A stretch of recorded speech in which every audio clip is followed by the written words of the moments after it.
But first to the live football between two teams with great VFA histories. Brunswick joined the competition in 1897, winning 6 premierships since then. They're coached by Stephen Parsons and captained by JJ Liston Trophy winner Tony West, and have won 61 of their 138 games against Williamstown. Now, Williamstown joined the competition in 1884 and have taken out the premiership no less than 13 times since then. Captain coached by the tough Terry Wheeler, Williamstown won their last premiership in 1986 and feature the evergreen Barry Round. In fact, when Barry Round joined Williamstown 2 years ago, his first game was an absolute heart-stopper against this very same Brunswick side.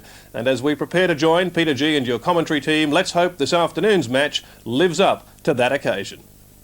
Brunswick were newly promoted and Williamstown were the reigning runners-up. But at three-quarter time, it was the Magpies who led by 38 points. That was the cue for Big Barry to engineer a phenomenal Seagull comeback. As round took over, no one enjoyed it more than rover Kevin Sate and Sam Kekovich's favourite forward, Ian Rickman. Approaching time on and 5 points down, the trio combined again, giving Rickman the chance to put his team in front.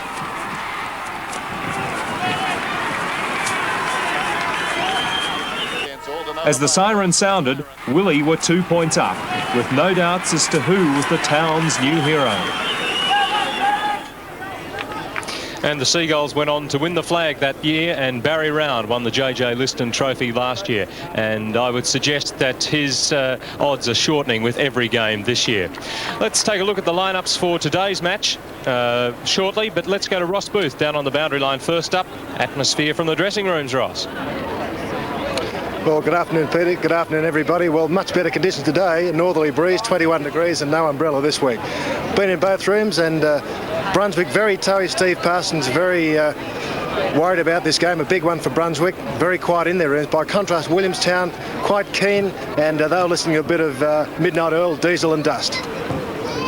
I wonder which way it will work out for them. Let's have a look at the Brunswick lineup first up. There is one change to the team that appeared in the paper. Baker is out and Stephen Knight, former Williamstown player, has got his clearance and he's into the Magpie lineup.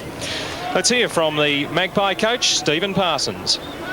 Probably the most important game of the season for us. If we don't win today, we've really got to have a look at our personnel within the club, because it's vitally important that we get on the right side of the ledger with 3-2 and keep in contact with the top sides.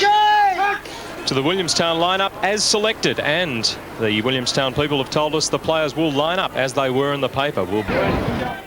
And our experts are Phil Cleary and Sam Kekovich. Good afternoon, gentlemen. I would suggest that Williamstown are the favourites, even though both teams have only lost twice this season.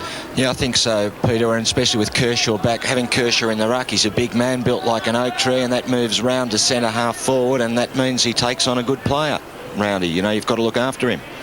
Yeah, I agree, Phil. I think it's a vitally important game. Both sides perched on the ladder in the middle of the field, won 2 and lost 2, and it's quite conceivable that the loser here this afternoon might even spell doom for the rest of the season. They might find themselves 2 games out of the 4, and it might be irretrievable during the course of the year. Stephen Parsons thinks. He thinks that game is that important. Do you think he's got a few moves up his sleeve? Well, he certainly has got one, and the viewers watch for Hislop in the centre, because he's specifically been put there to tag McTaggart, but you'll find that McTaggart has been selected to ruck Rove, so you'll see that move take place immediately, and West will go into the centre for Brunswick. Well, both players had a hand on the ball there. 9 McTaggart for Williamstown and 30 for Brunswick is Hislop. Oh, good play from Brunswick. No chance to move it forward though. McTaggart right there. And this lets Carl in for the Seagulls. Hands off to Cooper from 50. Oh, good shepherding from Carl. This will allow a goal. Cooper's put it through. The first goal comes up at the 2-minute mark to Williamstown. It was a bad mistake made earlier midfield, Peter, by the Brunswick player. I just forget who it was at that point in time, but he had an opportunity to send them really forward. But he took that extra step and endeavoured to get around his opponent, but he couldn't do so, and they intercepted beautifully. And Cooper's goal was, as you saw on your screen.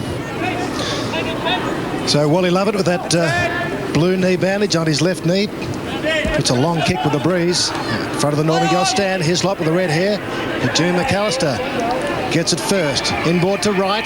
Brunswick on the move. This looks good. Away they go. through Herbert. Ball here up, shot on goal. It's pretty good. Gee, that's a great move from Brunswick. Straight out of defence, straight down the ground. Major score. And Lovett finally does it well for Brunswick. Chips it to Henderson, a hand pass to Herbert. Just a bit long, but he's got support from Holmes. Back to Herbert. Kicked the earlier goal. Will he have another shot on goal? He's lined it up. Looks pretty good. Will the wind blow it away? No, it has. It's through. His second goal. There's Herbert. Well, it's a great goal. It really is. They worked hard, retained possession. I thought at one stage they might have overly used the hand pass. They might have gotten into trouble, but they got out through good skills from Herbert, and we've seen him on both occasions really demonstrate that true boot of his. Interesting too, Sam. I noticed then that Henderson for Brunswick was a long way up the ground against Kershaw, and now they've made the move. Kershaw's gone to centre half back on McAllister, and Murphy's gone to the forward line on Douglas. So that's a very interesting move. I've never seen Kershaw play at centre half back. Coming out to meet it, Kennedy. Reliable back pocket. Oh, he's come undone though. Giving it to Holmes. Daisy cutter. Gathered in by Di Martino. Gone loose to Holmes again. Followed up well. Number 3. Great start from the Magpies. 3 goals to 1 after 7 minutes. So the other thing, Phil, so the problem they've got, I've always been of the opinion when you've got 2 class big men like Kershaw and Round, it's very difficult to find that right balance. And because they're both really inflexible, they both play their best football on the ball. And Round obviously is a little bit more flexible as much as he can probably play in the key forward positions, but they lack penetration when he is there. Brunswick do it well. This is Dean Dugdale. To Connell with the sleeves. Got plenty of time to look up. He's looking for McAllister, but in front at Kennedy. Can quite grab it, but shows good play, good strength on the ball. The kick not so good. Intercepted by Cole. Now he finds McAllister on the left foot. Kershaw running after him, but slowly sends it up towards Perry from behind.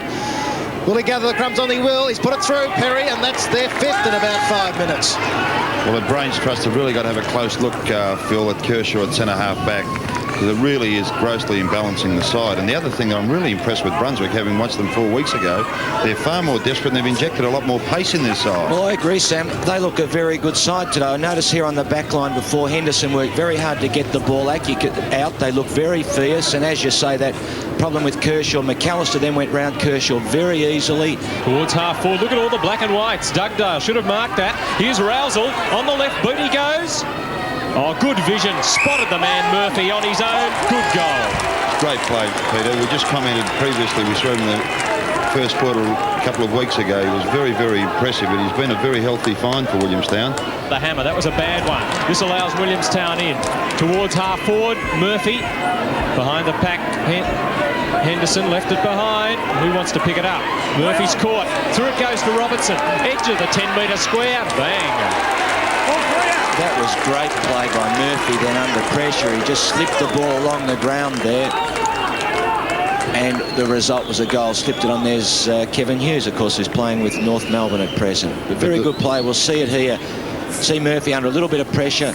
Goes down, then slips the ball across to Robertson. Easy goal, but through very smart play by Glenn Murphy.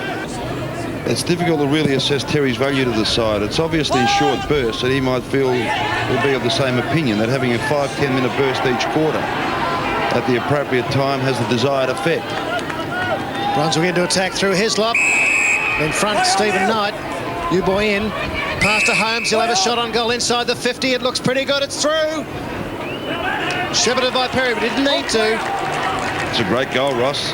I played with his father, and he is a spitting image of his father, and he plays in a similar mould, low to the ground, rugged and tough. There's Terry now contemplating the situation. Might well be rapidly arriving, Phil, for his re-entry onto the turf. Yeah. We notice this goal, Sam. This is what worries me about Willie at the moment. In the half-forward zone there, they just look a little bit top-heavy, and the Brunswick players are running through and having shots at goal in relative ease. I think they've really got to look at that, Willie. School socks. Winter, you went to the long ones. There's a balmy day here as Kennedy's muffed it. Here's a goal for Knight. Well, they're doing it very well, the Magpies.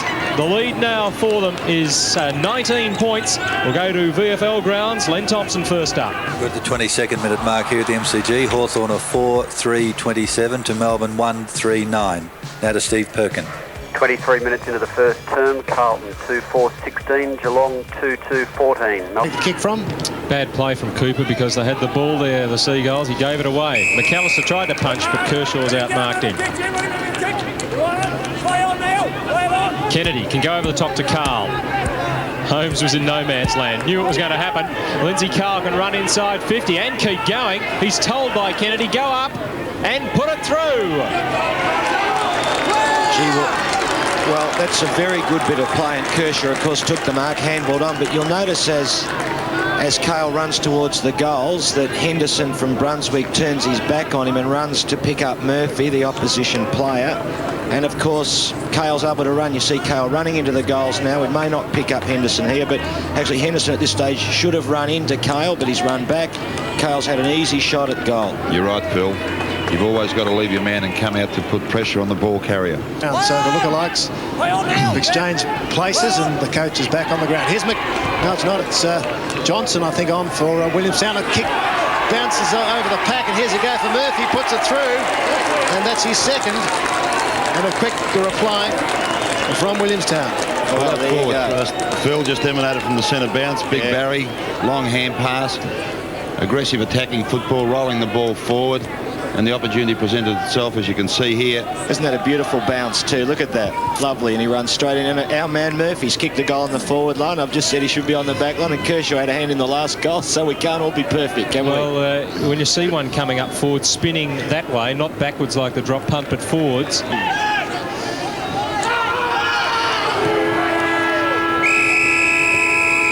Won't matter.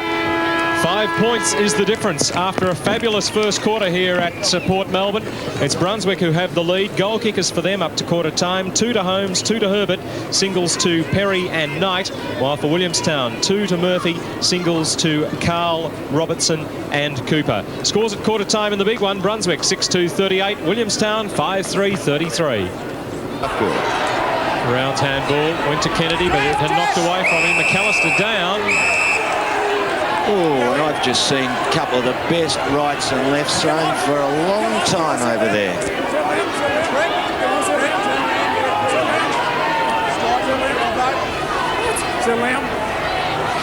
Well, looks like umpire Black's going for his little book.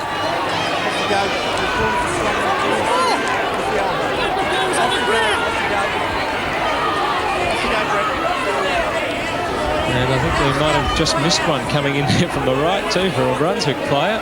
But I'm not sure who's being reported. Brett McTaggart, I'd say, has been pinched. I heard the umpire say, off you go, Brett. And Brett's already wearing a souvenir, Phil. Yes, we got one earlier. The right here. Here we go. That was Wright who delivered one there to Di Martino. Actually, Nielsen's involvement here is slightly more than just token, Peter.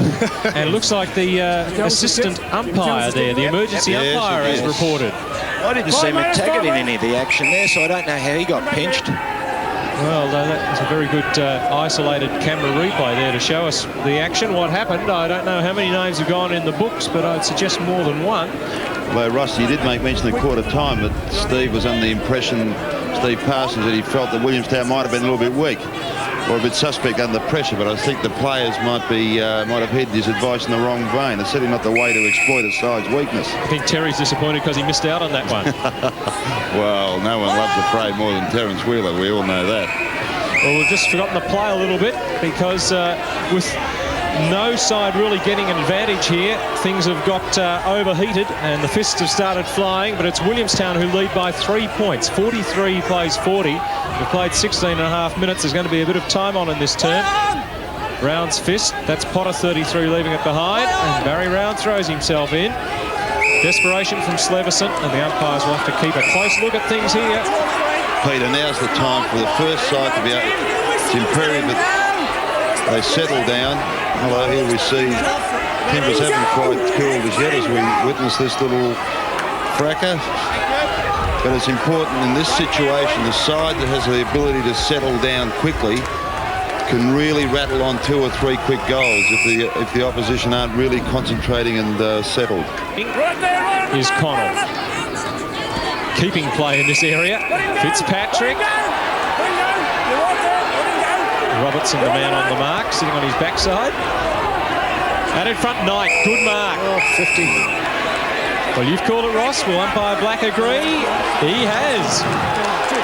Now, Right, Sam, that is very silly, because you can't give a 50-metre penalty. It's right on the 50-metre. Actually, it was on the 50-metre line, so I would say Murray Black could have gone another. Let's have a look where it. Oh no, it's 10 metres up, so I reckon he should be on the square, actually. But you're dead right. On the if what? You play up right on the point of the square. So two mistakes you've made now. It's not a square anymore. You don't refer to the goal square. It's no such. It's not a square. Pedantic. Here's an important goal. Knight puts the black and whites back in front. But it's good to see you've heeded my advice and read that rule book, and now you know why the 50-metre rule is part. And that substantiated my point from last week. You've got tangible evidence now you can refer to when you buy the ABC tape of the game. Well, I might just think that was a hold-up of play. Let's have a look at the incident here. Comes to Fitzpatrick. No, that's not the passage. No, we'll see it in a minute. Right. The play was in progress. You watch. He goes for his mark. Right. No, he's held up. Well, back to the live action plays on the Willie forward line. Spilt by Hislop. Here's a chance for Rousel onto the left. He's missed again. You're right, Phil. He likes 2 points. He does like to get on that left foot, doesn't he? Brown wins it. Straight his feet. Robertson. Pastore. Terry Wheeler. Will it bounce favourably for Williamstown? It has almost. Oh, Kershaw tackled too slow. Gets it to Cooper. Lines him up from 30 metres, and he's put it through. Great play, Kim Kershaw. Excellent handball under pressure.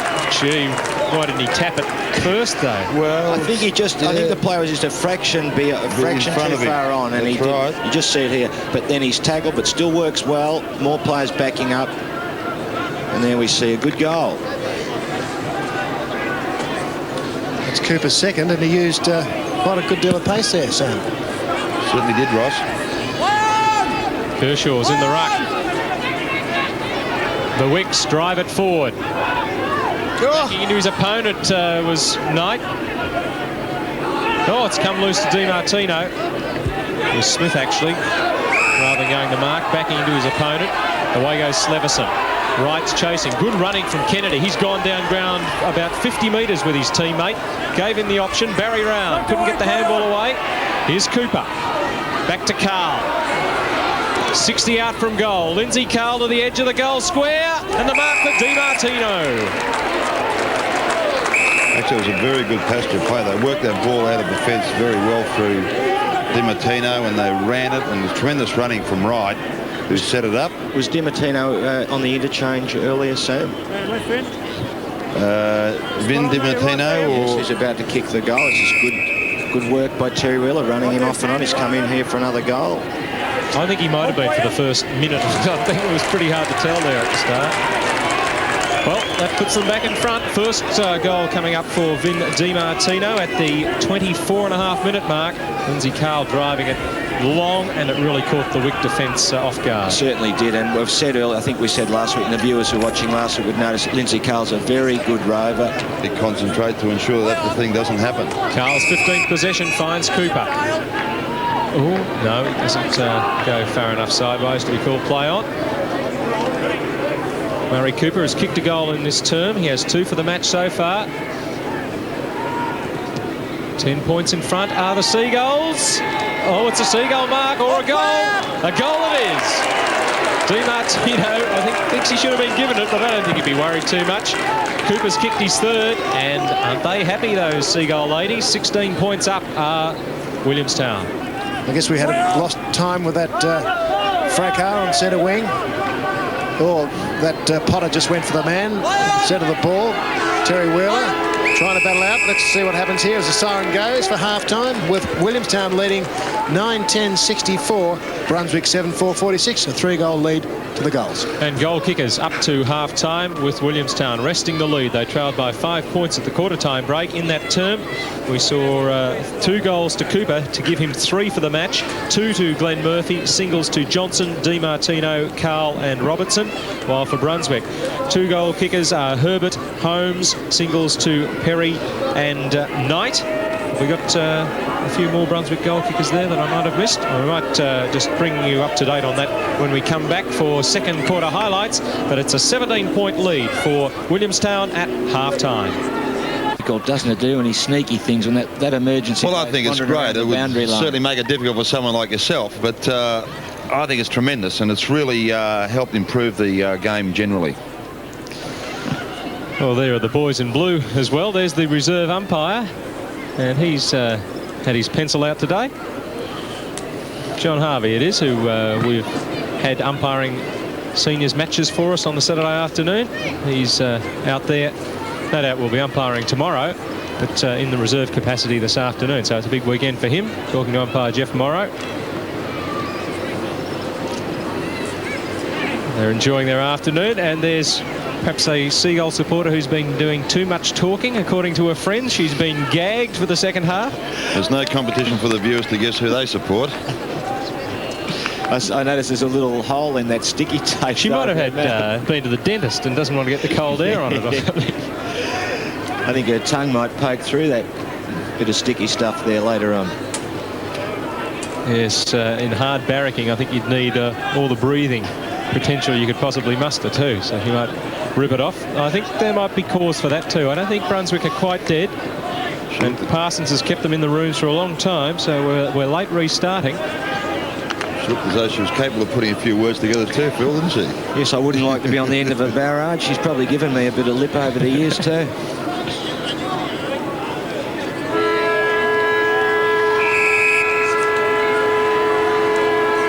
I think the siren's stuck. No, there we go. Second half underway. The umpire, the ruckman come from the same side. Dugdale's tackling McTaggart, and the ball's long gone out of his grasp. A beauty. Oh, he's over the mark late. Here's Kennedy. He follows his kicks down. He can kick a goal. Oh, brilliant play. Superb work from Kennedy. I think he's a real linchpin in this Williamstown side. Yes, Peter, I've been very impressed with him over the last couple of weeks. We saw him kick an excellent left foot goal last week, and that time he's backed himself in and just shows the importance of running on there. Although the handball's not spot on to Kennedy, it bounces, runs his full measure, makes sure of it, and that is a great goal by Kennedy. A good player, and he's very happy there. Dugdale wins it with the left hand. Kennedy, that man. Sleverson has a couple of metres break, but he gets a bad bounce, and then he's grabbed by the neck. And umpire Black comes in to give the free to Sleverson. Too far out to score. Thorogood watching Kershaw on the square. There it is. And he's going to thump it up in the direction of Kershaw. Pushing and shoving. It's going to fall short. Oh, what an easy mark. Vin DiMartino read it well. Well, you saw the value of having a big man like Kershaw down there. The defence focused all their attention on Kershaw, and the avenue opened for a guy much smaller in Vin DiMartino. Sorry, Sam, has he got it? He snuck in, Ross. He has. That's 28 points the difference now, and Vinny has his second goal. Well, it's just the start Williamstown were obviously looking for, and by contrast, just what Steve Parsons wasn't hoping for, but they're certainly starting to look a little bit more skilled. They look a lot quicker. Herbert now looking for Potter in the pocket. Diving Potter takes it.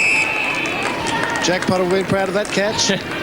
Play on now, play on. Quick legs around the man of the mark, but he's deep on the boundary line. He's going to have a shot. It'll have to be good. It is. Beauty. It is. Stevie Potter from the boundary line. And a handy goal, you could have to say, for Brunswick.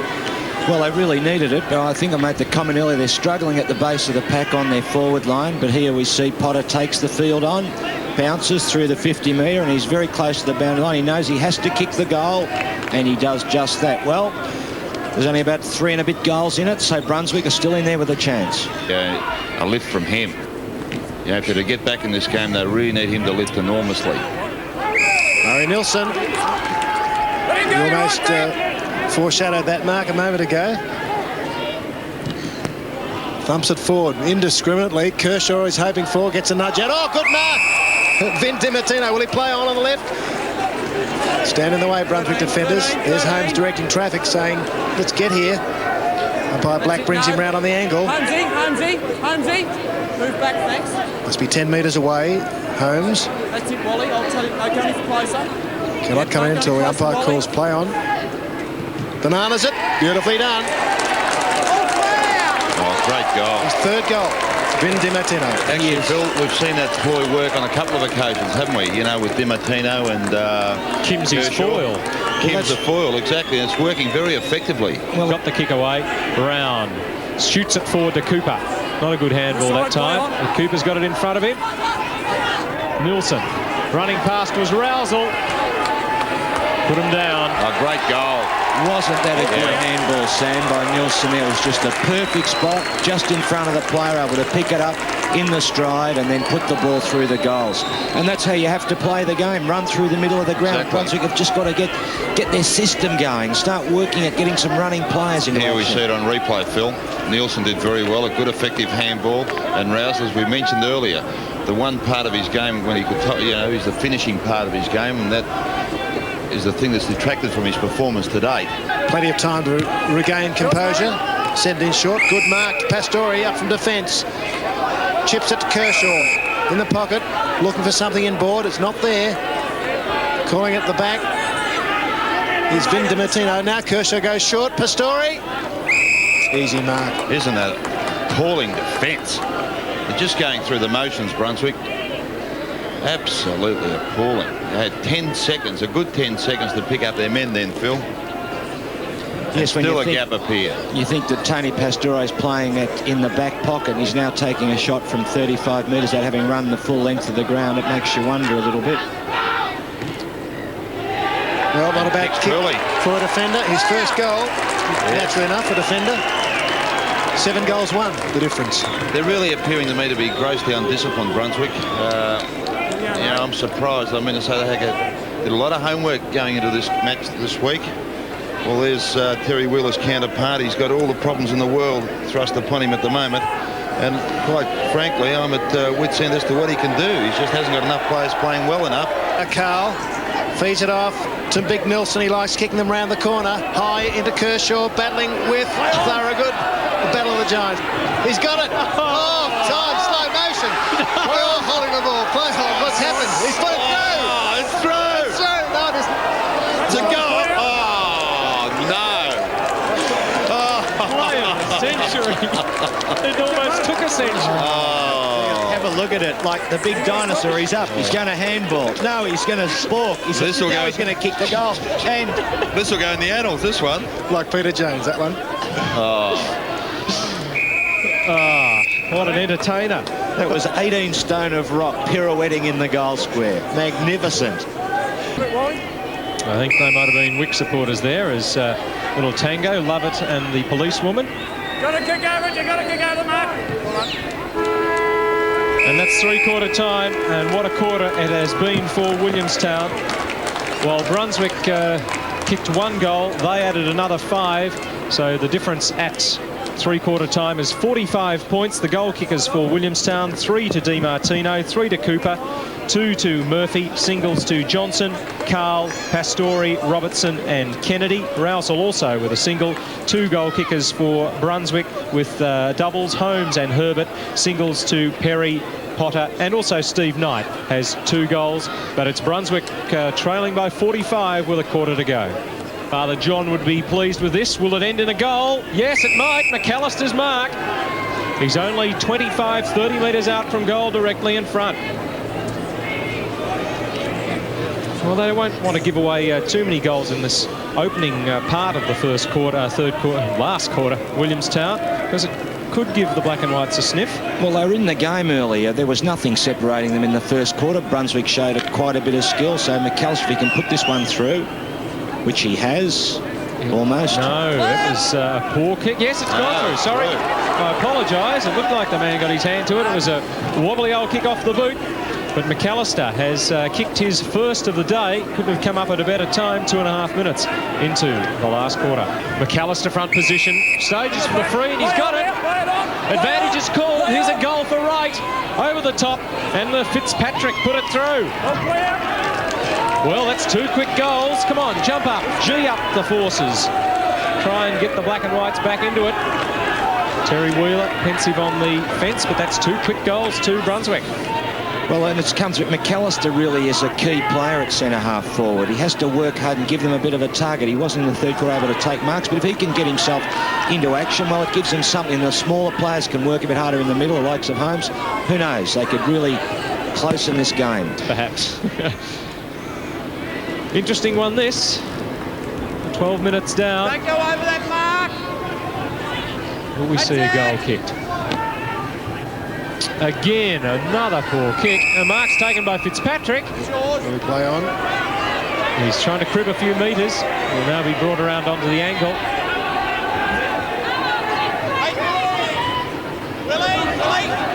Well, they haven't kicked them from dead in front. I wonder if he can put one through from the boundary line. Fitzpatrick, who's kicked one in this last term. He's all right. Yep.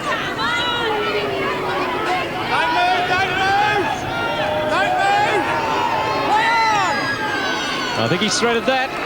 Play out. Through the middle it goes. The difference is 29 points in favour of Williamstown. It's amazing, isn't it? We've seen about 6 or 7 set shots from goal directly in front missed, and all of a sudden we see the angle goal, the impossible one threaded through. But 29 points of difference. If they get 1 or 2 more quick ones, who knows? Lead comes from Johnson. Brown puts it over his head with a wobbly torp. Through the hands of Henderson. Dugdale has to chase. Too much speed from Carl. Through it goes. Lindsay Carl kicks his second. And I think that's the nail in the Brunswick coffin. That chap certainly thinks so. Jeff, you're down, Jeff. Totally undisciplined, Phil. Through to Kershaw, thumps it in the direction of the Di Martino. Carl again, can he kick his second in a minute? No trouble, he's done it. Third goal for the afternoon to Lindsay Carl. You know, I said at three-quarter time, you know, the single aspect that's really disappointed me about Brunswick was their lack of application and their undisciplined play. And, you know, that was a classic example. Fancy giving a free kick away from the centre bounce area. That is, as you said, Phil, absolutely criminal. And but we must take our hat off to Carl. Hasn't he been a great player over the last couple of weeks? And I think he is improving as a footballer. He's been a good player for a while, but he looks even better this year to me. Preston Port Melbourne next week as West scoots away up towards the wing. Kershaw, yes! And the crowd rise to the big fellow. Sensational mark. I think he's played a great game, Kershaw. Not a great game in terms of possession, but he really has thrown Brunswick off stride. Look, McTaggart was standing on Hislop's shoulder and Kershaw was still taller, and I think we've got our 4th 50-metre penalty. Peter, now what you saw, I don't know if we'll see it on the replay here, but Neil Fitzpatrick of Brunswick's made a cardinal error. He's run between the player and the man on the mark, which you are not allowed to do. A la the incident in the final last year, crossed the mark, and of course it's cost him 50 metres. Jimmy Stones. That's the one. Is he Irish? Fitzpatrick? Yeah. Well, he was from Coburg. Phil used to coach. You coached him, Phil. Kershaw. Kick. Well, it's a deserved goal for him, Pete, hasn't he? He's really worked hard down there, and it's good to see the big bloke be justly rewarded, because he has worked hard. As I said earlier, I think he's played a tremendous serviceable game for Williamstown. He mightn't have got the possessions on the stat sheet, but he really has thrown Brunswick off with his the work that he's done, and they've always needed 2 or 3 players to counter him at all times. Arnold Schwarzenegger, eat your heart out. First half, and in fact the entire game. He's still been a very serviceable player for him. Robertson does well there. Carl handballs, then fends off. Wheeler's on the ground, gives it across to Kennedy. Could be second. It is. Mark Kennedy. Yeah, he has, Sam. The difference is 54 points. Yeah, tomorrow night. Make sure you watch it. Not to be missed for the next 6 Sunday nights. McAllister. Oh, here's a chance for Herbert. Off the carpet. Yes, a good one. Justin Fashanu would be pleased with that. I favour Wimbledon tonight in the Cup final. We'll be getting a preview of the big game tonight, Wimbledon-Liverpool. Well, you will say anything after that comment. Yeah, we had a good way to get the plug in. It was a good bit of work by McAllister there under pressure, throw the ball in the left boot, and Herbert gets it, and whoa, for a minute there we weren't sure which way that ball was travelling. the matches to get them into the 5 and then knock off the top side the next week. To stay in range. And Fitzroy comfortable winners over Sydney. So I think we're up to date with all the final scores in VFL. We've played 29.5 minutes here as Cooper, with the Nature of Australia sign there, has a shot at goal. Nothing like cross promotion, nothing like straight kicking. Goal. Murray Cooper has kicked 4. It's been a real live wire across that half-forward line all day. And he's really worked hard and he's cemented his place in the side, Murray Cooper. And we've been told Mark Kennedy has been awarded the ANA Player of the Match, and that's very deserved. Great game from the backman for Willie as they go on to victory. 19-22, 136 to Brunswick, 12-9-81. Siren can't be too far away. Victory for Williamstown and a fitting way to go out. Big Barry's mark.